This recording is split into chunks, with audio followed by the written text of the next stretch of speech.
এবার পাগলা মসজিদের দান বাক্সে মিলল মনোবাসনা পূর্ণ করতে বিভিন্ন চিরকুট। এরকমই একটি চিরকুটে জীবনসঙ্গী হিসেবে সৌদি নাগরিককে পেতে চিঠি লিখেছেন এক নারী। আজ শনিবার দান বাক্স থেকে রেকর্ড 29 বস্তা টাকা পাওয়া যায়। সঙ্গে পাওয়া গেছে বৈদেশিক মুদ্রা ও সোনার গয়না। এবার 3 মাস 14 দিন পর দান বাক্সটি খোলা হয়েছে।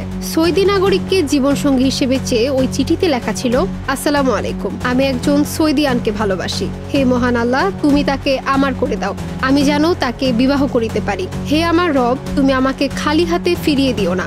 হে রব, তুমি আমাকে নবীর দেশে পবিত্র মাটিতে জন্মগ্রহণ করার সৌভাগ্য দিয়েছ।